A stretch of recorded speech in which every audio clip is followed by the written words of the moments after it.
focused start-up kind of space, but also has studio facilities in it, which means that there's a community that has been created.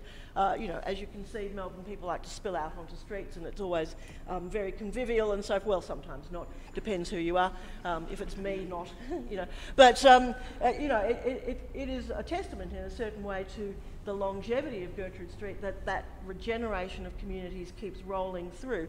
And we now see, you know, many of these people who've started at Gertrude Street move into upper level places and then, you know, into international networks, etc. And it's very exciting.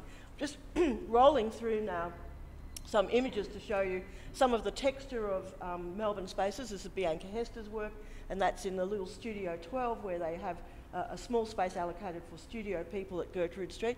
This is a little crowd. I think you're there actually, Paul, somewhere. This is a little spill-out crowd from one of the entrepreneurial new galleries that started. We've just, in the last few years, seen a cluster of young private gallery dealers sort of, you know, really grab the horns and go for it. This is a spill out from, oh, there you are actually. Must have been your show, was it? This is a little space called Neon Park, run by Tristan and Jeff, and it's a very tiny space, but it's actually a very high impact space.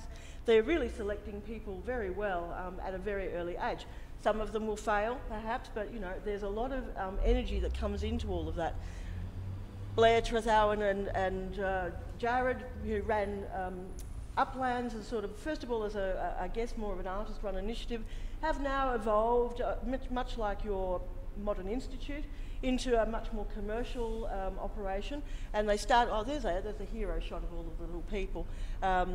David Noonan in the front there, who's now living in London and is doing very well for himself, but a clutch of people who, you know, are